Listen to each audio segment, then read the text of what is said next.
Thank you for joining us today at Fairewinds Energy Education. Today's video guest is Spencer Smith, and we're here to talk about Voices from Chernobyl. Spencer received her MFA in writing from Vermont College. She's published fiction and 2 plays and a novel, Depth of Field. In New York City, she worked as a writer-producer in corporate television. And currently, Spencer is writing a memoir of her experiences as a U.S. Peace Corp volunteer in Ukraine from 2001 to 2003.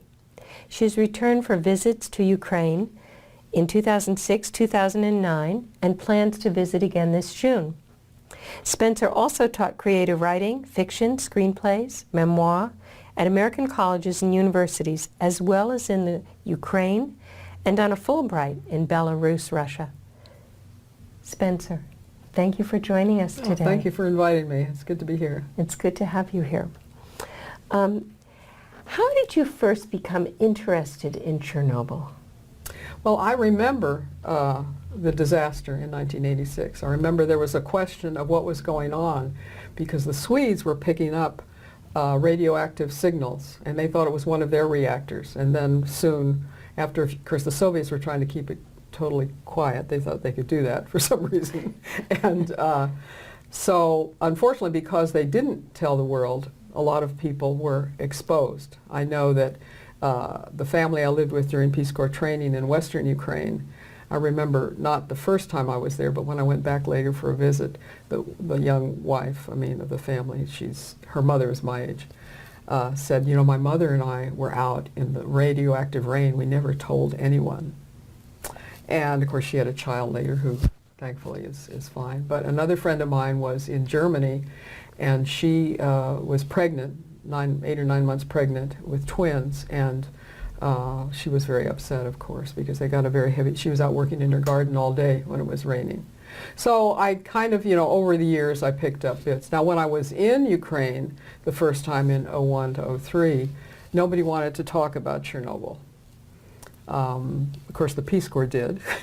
They told us not to go swimming, not to eat wild berries or wild mushrooms, not to drink the water, all kinds of precautions. So there were other problems, of course. There was a lot of other industrial pollution besides Chernobyl, but that was, of course, the worst.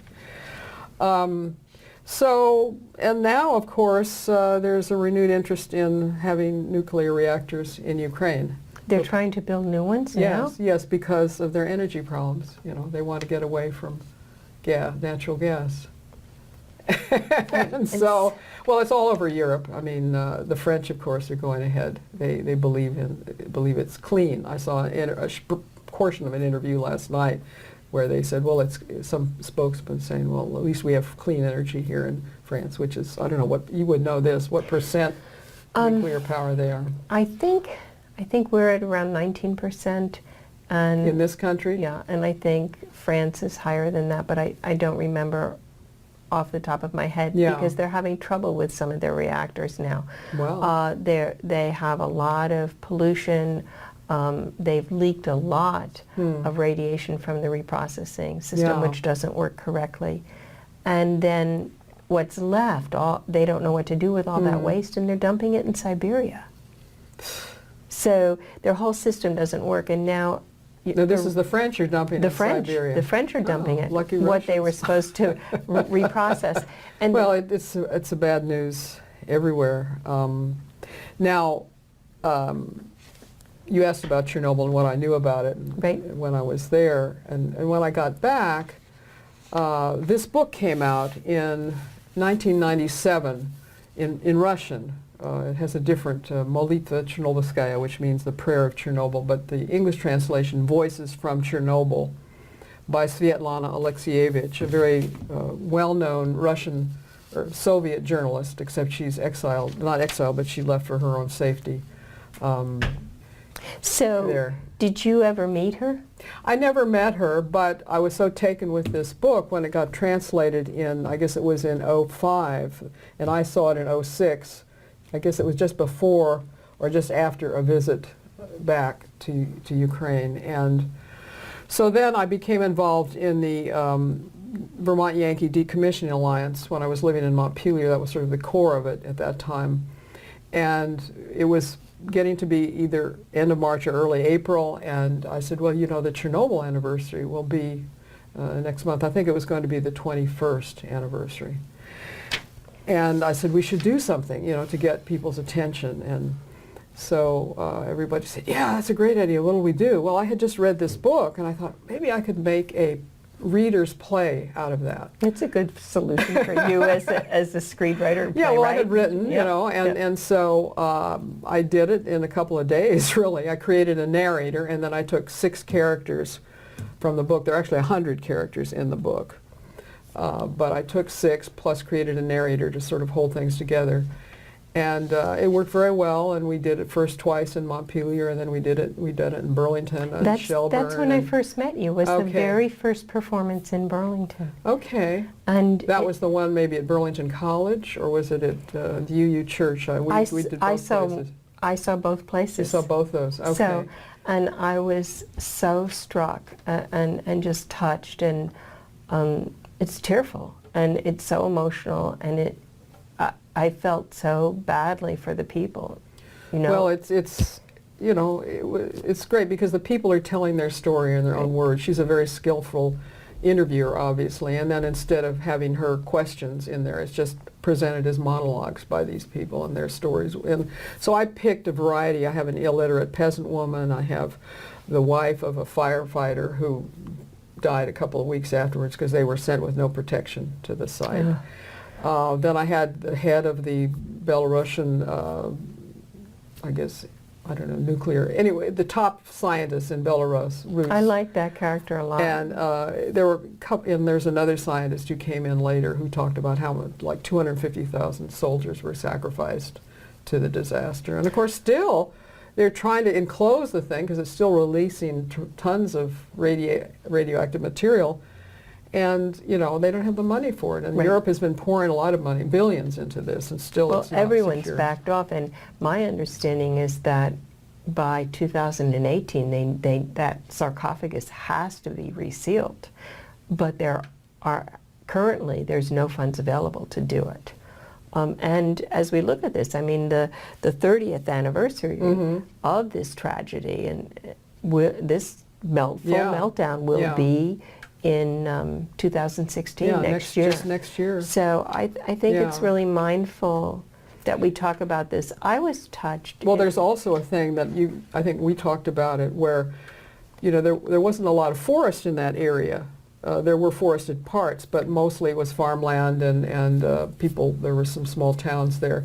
But since it's been abandoned, people could no longer live safely there. The forests have grown up, and now there are forest fires there. And so all that contaminated material is burning and sending radiation. We've talked about that on our website and done some tweets on our Twitter feed because it's just devastating that is happening again. And we'll have a link up there to that material when this video is on the site.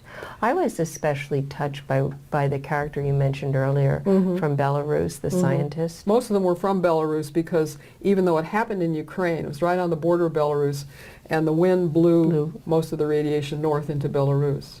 There's a joke when I was in Belarus later. The president said, well, we weren't radiated in Minsk because when the cloud came north, it parted around Minsk.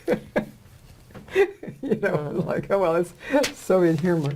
Well, as our viewers on Fairewinds Energy Education know, we just finished a whole lot of material on 3 Mile Island. Ah, yes. And one of the things people who were at 3 Mile Island talk about, which the scientists in Belarus spoke about in your play, is the metallic taste and the quiet, that all the birds stop, there's no sound, and what that meant. And the plume issues was something that we talked about as well, with Dr. Ignace Verginer moved up the river by 3 Mile Island. He studied everything, and the plume moved right up along the river and followed certain paths, and that's the same thing you're saying here. The plume goes where it goes by the meteorology, and that wasn't fully studied at 3 Mile Island. His testimony was excluded,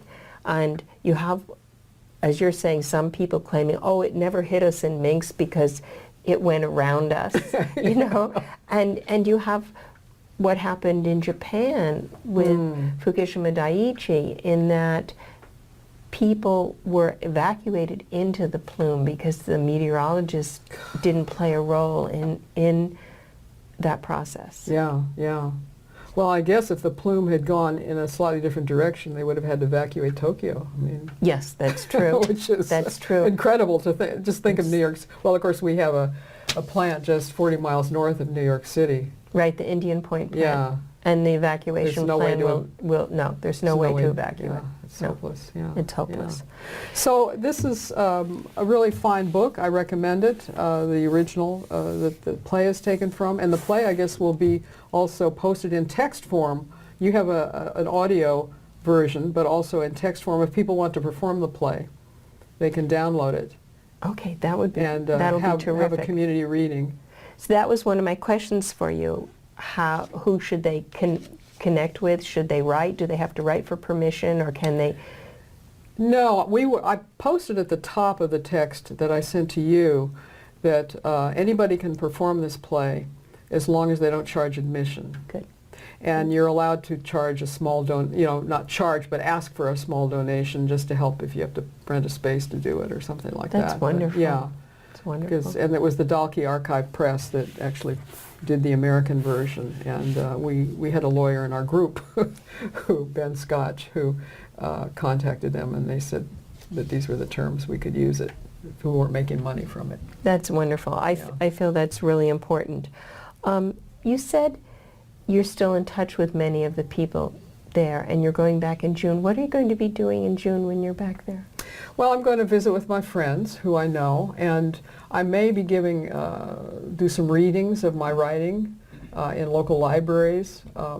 My friend, the Dean of Foreign Languages at the university, is making it possible for me to stay there free, so I want to, and of course, I was there for a month, I guess, in '09, and I think I spent $100 the whole month. Oh, wow. So, save money by going there. But, I mean, that's not the point. But, yeah, so I'll visit with friends, and then after I'm there for about 3 weeks, I'll probably go to Sweden and see friends that I've known since high school days in Sweden, and sort of recover from what I saw in Ukraine. I mean, It's sobering. Yeah, it's very upsetting because of this terrible war that the Russians, Putin, has pushed. And they're very anxious because he's already taken Crimea. If anybody can, probably now people have seen a map of Ukraine and have a sense that Crimea is this peninsula off the southern part of Ukraine. And the Russians, through these separatists, but it's really a Russian-led thing, are working through the east, and they want to come right along the south and take the whole south. Because they also want the city eventually where I will be going, to Nikolaev, because it was their only warm water shipbuilding center. Oh. The other one is in Murmansk, which is inside the Arctic Circle. So. Well, all of the war and the fact that there isn't money to cover the sarcophagus, the concrete is deteriorating, and they need to do that. With all of that in mind, what's it like for people living there? What's the financial situation? Can you tell our viewers that? Well, it's very hard for the average person. It's because if you think about the fact, I was there, when I was first there well, I left in '03 after being there 2 years. The exchange rate was 5 to 1. $1 would get you 5 hryvnia. When I went back in '09, it was 10 to 1. It's now about 25 to 35. It fluctuates to 1. Wow. And their pensions and their salaries are not going up. And my friend the dean said that what's happening is there's this tremendous energy for civic rebuilding of the country, but it's all, as he put it, horizontal. In other words, you have this corrupt elite and these oligarchs who've been controlling everything. and how to break that pattern. Plus, apparently, the KGB from Russia had infiltrated a great deal of the army and also the intelligence service in Ukraine. It's a hard thing. There's this long history of Ukraine and Russia together, but it's parts of it have been never, hardly ever part of Russia, and part in the West, and the East was a part of Russia from about 1800 on. Hmm. Yeah. I just saw a video today, a television video, of a young woman, she's in her early 20s, who's running in a half marathon in Kansas City. And she is a child of the Chernobyl disaster. And a group of doctors originally brought her to the U.S. Oh, there's been a whole program of doing that with children. Yes. Yeah. Well, she has her legs stop at her knees, and she and they have, the doctors have made her prosthetic legs, and she has no feet, and so she's learned to run, and she's missing many fingers on her hands from the impact of Chernobyl, the radiation exposure that her mom was, received. There's so many children that, horrendously. She's still in touch with her own family, but they had put her in a special school that was to try and help her because she couldn't get along in a regular system. Yeah. But doctors, U.S. doctors came, went to those areas and proceeded to look at different children that they could help surgically and bring them here. And so she spent 7 or 8 summers here and really learned a lot. She ended up the host families, 3 host families sponsored her to take university here. So she's graduated from college, and she's now living in Kansas City, and she's running in this half marathon. And she said, was she from Belarus or Ukraine? Do you know? It didn't. It said Ukraine. That's all it said. Yeah, but I don't know any closer than that. It was a regular channel media news story. When I was in Belarus, there is a huge cancer hospital on the outskirts of Belarus. You have to go by bus forever. I guess they don't want people to see it, basically. And I went out there because I had some little growth on my eye, and this local doctor thought, oh, you probably have cancer. You go out there, and this woman there, and this doctor said, oh, we could cut that out tomorrow for you. I said, I think I'll wait till I get home. Of course, it disappeared on its own. But there were a lot of, it was a pretty depressing looking place, and there were some vans there that were clearly from other countries who take children, and I can't remember the countries now. There were several countries in Western Europe that also had taken children every summer to get them out of the radiation, because the radiation is still there in Belarus. Well, that's happening currently. A lot of children from Japan are taken to other places in the world to help them because there's so much radiation in Fukushima prefecture. It's challenging. After researching, I have a couple more questions for you.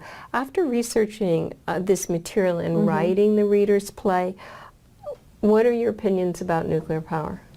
Oh, well, I think it's pretty evident. I think it's a big mistake. I mean, it's the whole idea of it was just a bad idea to split the atom. I mean, it was only done for military purposes, and then they had all this stuff laying around. What are we going to do with this? Oh, we could boil water with it. I know. Einstein said it was the worst idea for boiling water, ever. Yeah. How do you feel about what's happened at Vermont Yankee now? Because you said you were involved with Vermont decommissioning. Yeah, well, I know that they were ordered to shut down, and they're not producing heat, not producing electricity anymore. But the thing is still there, and I'm sure there were a lot of things that needed to be repaired before they shut down, which may be causing problems. And you're probably more up on that than I am. But you did mention, maybe you could say a little more about it, about the need to. What was it? You were talking about important. That. Yeah. It's really important for our viewers and listeners to understand that the federal government is trying to make changes to the decommissioning policy. And they're trying to make sure that communities have to keep the waste and are responsible for further cleanup if the utilities and energy companies don't. And that's just not what the communities or the states took on. Yeah. These companies have made a lot of money, and they should be fully responsible for the cost of decommissioning an entire cleanup. The statute, the Federal Code of Regulations, is clear. So the law is clear. The law is clear. It's Code of Well, there Federal needs to be Regulations. a lawsuit, perhaps. I don't know, is the state thinking about I don't doing a know. suit? That I don't know. We have done a really involved study and submitted it to the NRC in the state. We had a Lintillac Foundation grant to do that, and we've spent a year doing that. And it's just terrifying now as all different groups, the state of Vermont submitted materials, we submitted materials, different interveners all around the country have submitted materials, because 7 plants are being decommissioned now in the U.S. And as those were being submitted to the NRC for their rulemaking, they have not put those on the website, their website at all. They're not allowing everyone to see what the comments were. And behind the scenes, they're working with the industry to change the rule to help the industry. So it's pretty frightening. Yeah. Pretty immoral. Yeah, I think it's immoral too. Yeah. I could read you this short quote from Svetlana Alexievich. Oh, I'd love that. Yeah. I'd love that. And this is the woman who wrote the book, and is such a dedicated journalist, and really put her own life in danger to go into the zones to interview people. She said, if you look back at the whole of our history, both Soviet and post-Soviet, remember she was a Soviet journalist, it is a huge common grave and a bloodbath, an eternal dialogue of the executioners and the victims, the accursed Russian questions, what is to be done and who is to blame? The revolution, the gulags, the Second World War, the Soviet-Afghan war hidden from the people, the downfall of the great empire, the downfall of the giant socialist land, the land utopia, and now a challenge of cosmic dimensions, Chernobyl. This is a challenge for all the living things on Earth, such as our history. And this is the theme of my books. This is my path, my circles of hell. Heavy stuff. Very heavy stuff. Yeah. Spencer, thank you for sharing that quote, and thank you for joining us today. Thank you for inviting me. I really appreciate it's having great you. having a visit. In closing, I want to ask our viewers to please look at this material on our site. We've done a retrospective and commemorative piece on Fukushima Daiichi. We've also done 2 huge pages and given you lots of material to read about 3 Mile Island. And now Spencer was kind enough to join us today and talk to you about Chernobyl. And she's been there and met with Ukrainians and knows firsthand. She's written a beautiful reader's play that I hope you'll listen to. It's up on our site. And I hope you work with us to find a more sustainable energy future. Yeah.